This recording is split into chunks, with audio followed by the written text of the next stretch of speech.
But the Homestead Act also is going to try to get people moving west. It does create sort of an ease of, because what's happening in cities because of immigration?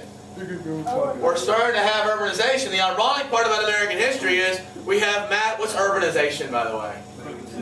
Yeah, not just an increase in the population of cities, but things happening in cities because of that, right? Ethnic neighborhoods and stuff. We're having an increase in urbanization at the same time people are moving west, right? Because how can that happen? Where you have huge amounts of population going to cities and huge amounts of people going west.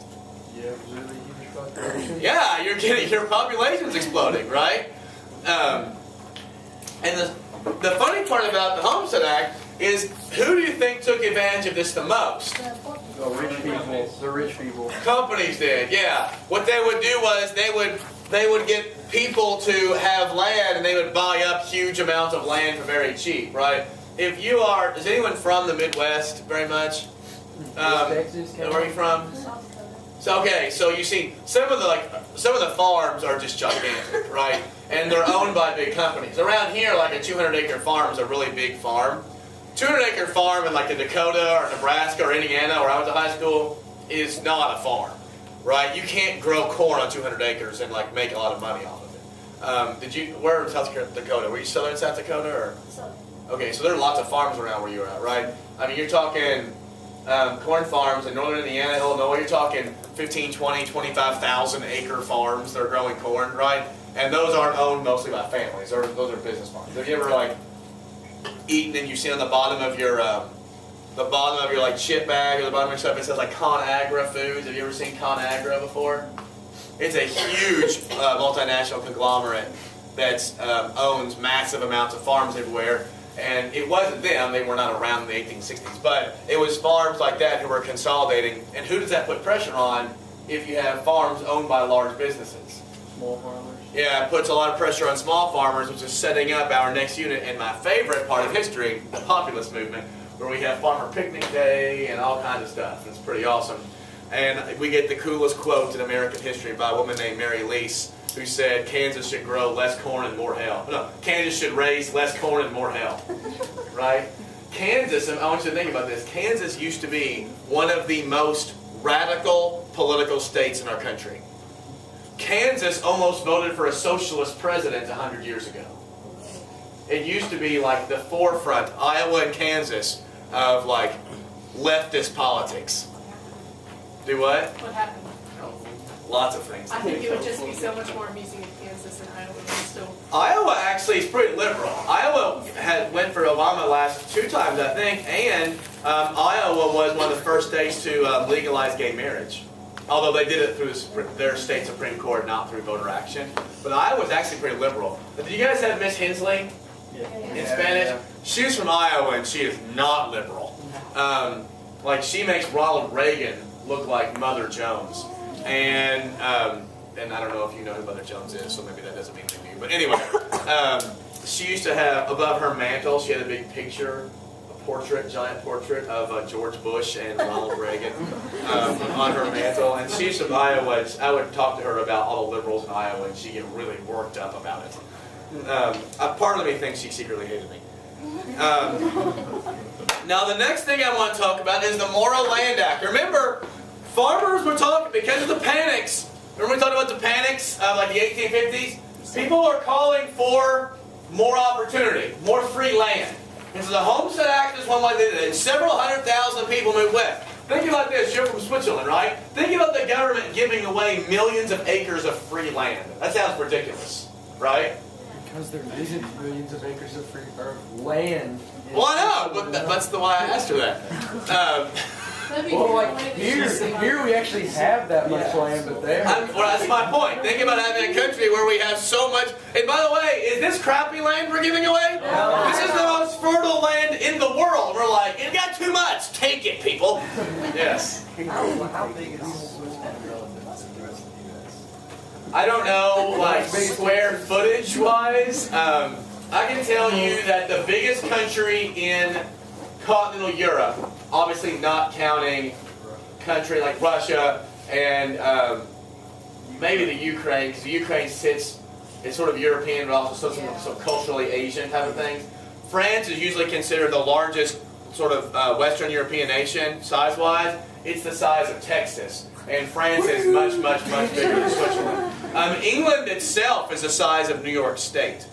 The countries aren't very big. Ireland, the homeland, is actually smaller in size and population than Kentucky.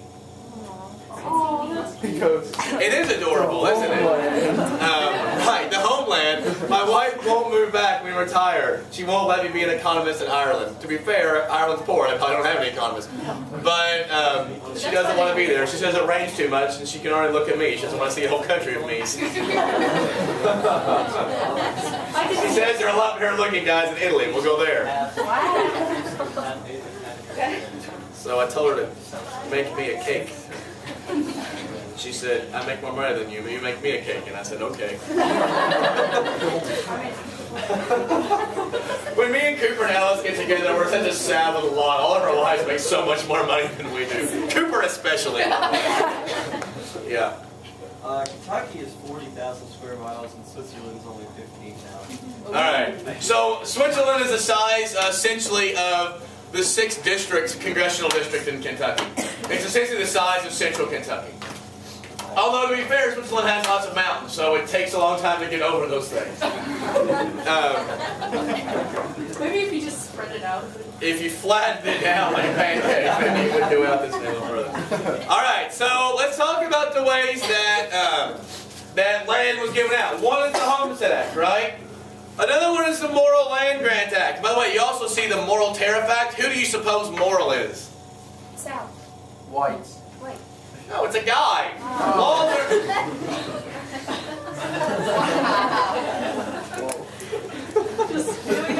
words that came out of your mouth were so unexpected.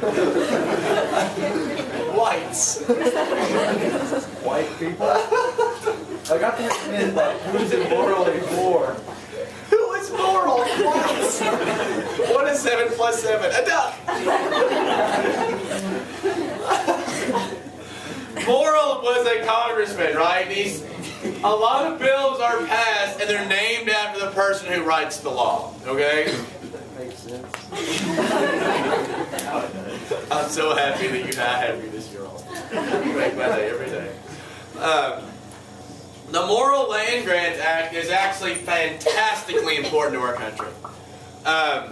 This was an act, I mean, our government had so much land that was just open and owned by the government, okay? And as we're having populations move west, or just population increase in general, there becomes a larger call for universities. The Morrill Land Grant Act sold public land, and with the money from the land, they started colleges. Was it in here I went over all the land grant universities, or 5th block? In 5th block, it's a huge number of universities, right? I mean, we're talking, UK is a good example, right? Ohio State, Michigan State, almost every public university in the West. Not almost, but a lot. A huge number of large universities are land grant universities. K-State is a land grant university. UK is. Wisconsin, Iowa, Nebraska. LSU. In fact, when when Michigan State plays Ohio State, it's in football, it's the 2 oldest land grant university football game in the country. So it literally helps bring lots of education to America. Some of the universities were like state universities, and some of them were agricultural and mechanic universities. What do we call those universities? A&M, right? Like Texas A&M, Florida A&M. It stands for agriculture mechanic. Think about this. On the frontier, what becomes important to teach people? Agriculture. Yeah, agriculture, fixing stuff. If you go out west, not west, but the Midwest, there are some universities whose real focus is on agricultural studies. Iowa State's a really good example, right? Kansas State's a good example. Auburn, how many of you got, and don't you want to be a vet, right? Auburn and Alabama are 2 different universities, right? Auburn is a lot more agricultural. Do what? Yeah, Ole Miss and Mississippi State are 2 very different universities. Mississippi State's a lot more about agricultural stuff. Ole Miss is going to be a little bit preppier. And it's much different. So the Morrill Land Grant Act, also 1862, was a big deal. Lastly, the Pacific Railway Act. And I know what you're asking, O'Banion. Mr. Sarah, do you have a map about this? I do. For the large viewing public at home. Harley. Right, Harley. Maybe Indiana. Brenda. He's not here. Right. All right. Here is our map. The Pacific Railway Act started the process of building the Transcontinental Railroad. We've been talking about building a transcontinental railroad since the 1850s, right? Wasn't that what the Kansas-Nebraska Act was about? The Gaston Purchase was about buying this land down here to have a southern route. Well, the first Continental Congress. I'm so stupid. The Transcontinental Railroad starts through Chicago and goes all the way to California. Two companies were hired. One was the Union Pacific. This would not be tested. And one was the Southern Pacific. Southern Pacific started in Sacramento going east. Union Pacific started in Chicago going west. And they met in Promontory Point in Utah in 1969. If you've seen the recent Lone Ranger movie, there was a little part of that where they met right here. But, true story, Lone Ranger and Tonto, real American heroes. But this is where they meet. In 1869, this is considered one of the great American, accomplishments of all time. If you were to ask American historians what are some of the biggest things Americans have done, they would say things like Declaration of Independence, the Transcontinental Railroad, and going to the moon. Right? This is a gigantic accomplishment. Because you're talking about going through mountains, going across valleys. Hold on, let's see, let me get the rest of this. The Pacific Railway Act paid these railroads crap tons of money to do this. And it gave them free land. So for every mile, you don't have to write this down, but for every mile of flat land laid, the government gave the Union Pacific or the Southern Pacific $24,000. This is in 1864, 1865 money. For every mile of hilly land, it was $36,000. For every mile of mountainous land, it gave them $48,000 in cash. And it gave them, if this is the rail line right here, it gave them land 3 miles in each direction of the railroad.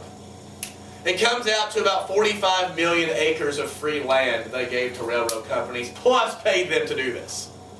And so if you're a railroad company, you make all this money, what else can you do with all this land you got? Sell it. You can sell it off. And since a railroad is coming to pretty close, what happens to the value of that land? It goes up. It goes up.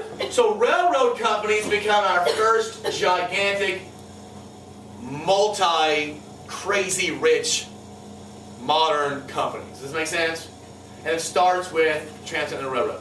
Several of you had questions. Who had Can I turn this off? Yeah, go ahead.